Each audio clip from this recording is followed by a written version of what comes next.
Black clouds choked the moon, rain lashed down, cold and unforgiving. A lone figure stood silhouetted against the storm, a shiver running down their spine. They looked up, heart pounding. There above, a shape twisted in the wind-torn sky, larger than any bird. A monstrous stork, its feathers a grotesque parody of red, circled slowly. It wasn't the color of blood, this was the hue of rust, of ancient magic, of things best left undisturbed. Its eyes, twin embers of malevolence, scanned the world below. A low, guttural cry escaped its beak, a sound that seemed to claw its way out from the depths of the earth. And then with a flap of its enormous wings, it vanished, swallowed back into the storm, as if it had never been. The figure remained, frozen in place long after the echo of the cry had faded. Fear, primal and instinctive, tightened its grip. They knew somehow that what they had just witnessed was not meant for mortal eyes. This was the harbinger of something ancient, something powerful, something dangerous. The storm raged on, but the figure no longer felt the rain. All they could see was the image seared into their mind. Those crimson wings, those burning eyes, and they knew with a certainty that chilled them to the bone that their world would never be the same.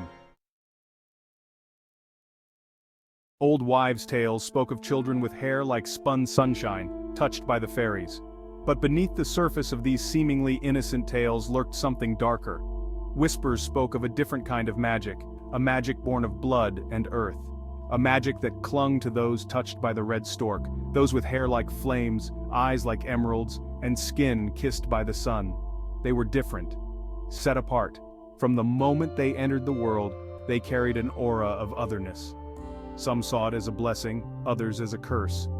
They were the ginger-haired children. The folklore surrounding them was a tangled web of truth and fabrication.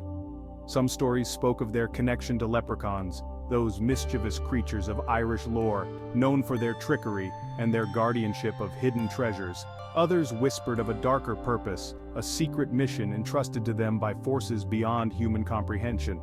These stories were often dismissed as mere superstition, but in the shadows, away from the dismissive eyes of the world, a truth far more profound and sinister was taking root. The ginger-haired children weren't just different, they were the key to something bigger, something that had been in motion for centuries. It wasn't just the hair. Those touched by the red stork bore other marks, subtle, almost imperceptible to the untrained eye. But to those who knew what to look for, they were undeniable. A faint, almost invisible birthmark shaped like a stork's footprint, hidden somewhere on their body.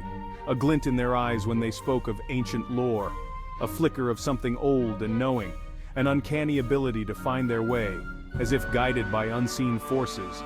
These children, scattered across the globe, were connected by an invisible thread. A shared heritage that ran deeper than blood, a destiny that had been woven for them before time itself began. They were the descendants of an ancient pact, a bargain struck between humanity and something beyond. And the mark of the stork was a constant reminder of their true allegiance, a mark that set them apart, that made them both feared and revered, a mark that whispered of a power they were only beginning to understand. Beneath the bustling streets and crowded cities lay another world, a world shrouded in secrecy, hidden from the prying eyes of ordinary humans. It was a world of ancient magic, where the veil between realms was thin, and creatures of myth and legend walked among us. This was the world of the Tuatha De Danann, the supernatural beings of Irish mythology, the Fae, the fair folk, the people of the hills. They were real, and they had been watching, waiting for centuries for the day when their plan would come to fruition. Their city, hidden deep within the earth, was a marvel of shimmering lights and impossible architecture. Waterfalls cascaded down walls of living crystal, their waters imbued with potent magic. Trees, their branches heavy with luminescent fruit, stretched towards the vaulted ceilings, their roots intertwined with the very fabric of the earth. This was where the ginger-haired children truly belonged. This was their birthright. For they were not merely touched by the red stork, they were descended from it. And their destiny was to rule this hidden world, to usher in a new era of magic and wonder. Eons ago, when the world was young and magic flowed freely, a pact was made. The humans, fearful of the power of the Tuatha De Danann, had struck a bargain with the creatures of the other world. They would give the Fae dominion over the unseen realms, the hidden places where magic still thrived. In return, the Fae would vow to protect the balance of the world. But the pact came with a price. A blood price.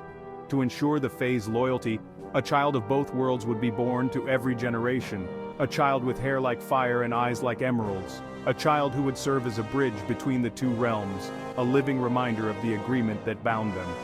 The Red Stork, a creature of immense power and ancient magic, was chosen as the guardian of this pact. It was tasked with delivering these special children into the human world, ensuring that the lineage continued unbroken. And so it was, for centuries, the Red Stork flew through the night, carrying with it the destiny of two worlds. The ginger-haired children were not raised in the other world, they were brought up in the human world, unaware of their true heritage, but their Fae blood ran strong, and as they grew, so too did their powers. They possessed an innate connection to nature, an ability to manipulate the elements, to heal the sick, and to see into the hearts of men. They were trained in secret by others of their kind to harness their abilities. They were taught the ways of the Fae, the ancient magic that flowed through their veins. They were raised to believe that they were the guardians of the balance, the protectors of both the human and the Fae worlds. And for centuries, they fulfilled their duty. They used their powers to heal the sick, to right wrongs, and to maintain the delicate equilibrium between the seen and the unseen. They were the silent guardians, the unseen protectors, and the world was none the wiser. As centuries passed, the legend of the Red Stork faded into obscurity. It became the stuff of bedtime stories, a myth whispered around campfires to frighten children. But the lineage continued. In every generation, a handful of children were born with the mark of the stork. They grew up scattered across the globe, unaware of their true heritage or the destiny that awaited them. Some embraced their unique abilities, using their gifts for good. Others, unaware of their true nature, lived ordinary lives, their powers lying dormant, waiting to be awakened. But the pact remained. And the Fae, ever patient, ever cunning, watched and waited for the time when they could reclaim what they believed was rightfully theirs. The balance of power was shifting. The human world, with its relentless pursuit of progress and its disregard for the natural world, was encroaching upon the delicate equilibrium. And the Fae, sensing weakness, began to plot. A shadow fell over the hidden city. The laughter of the Fae no longer echoed through the crystalline halls. The air, once filled with the scent of exotic flowers and the sound of cascading waterfalls, grew heavy with tension. Doubts began to fester among the Tuatha De Danann. Whispers of discontent, of a growing resentment towards the humans, spread like wildfire through their ranks. The pact, once considered sacrosanct, was now seen by some as a prison, a barrier to their rightful place as rulers of the world. A new generation of Fae had come of age, a generation that had never known a time when they were not bound by the agreement. They chafed under the restrictions, their hunger for power growing with each passing day. They argued that the humans had grown too powerful, too reckless, that they were destroying the planet with their greed and their indifference. The balance, they claimed, had been irrevocably tipped, and the time had come for the Fae to take back what was theirs. The truth was revealed slowly, like shards of glass glinting in the moonlight. A series of seemingly unrelated events, a pattern emerging from the chaos, a string of unexplained disappearances, all connected to people with ginger hair, a surge in natural disasters, as if the earth itself was rebelling against the actions of humankind. And then, the whispers began. Rumors of a secret society, a global conspiracy with its roots in the ancient world. A conspiracy that had infiltrated governments, corporations, and every level of society. The goal to seize control of the world and usher in a new era of Fae dominion. And at the heart of this conspiracy were the ginger-haired children, the descendants of the Red Stork. They were not the guardians they believed themselves to be. They were pawns in a much larger game, manipulated by forces beyond their comprehension. And the world, oblivious to the danger lurking beneath the surface, continued to sleepwalk towards its doom. The plan was audacious, brilliant in its simplicity. No armies, no declarations of war, just a subtle manipulation of events, a nudge here, a whisper there, to steer the world towards its predetermined fate. The Fae, masters of illusion and persuasion, used their powers to sow discord among the nations, to incite fear and paranoia. They manipulated the stock markets, crashed economies, and orchestrated political coups. The world descended into chaos, and in the midst of the turmoil, the Fae made their move. They revealed themselves to the world, not as conquerors, but as saviors. They promised to restore order, to heal the planet, to usher in a golden age of peace and prosperity. And the people, desperate for hope, for someone to lead them out of the darkness, embraced them with open arms. They did not see the glint of triumph in the Fae's eyes. They did not hear the whispers of ancient prophecies fulfilled. All they saw was the promise of a better tomorrow.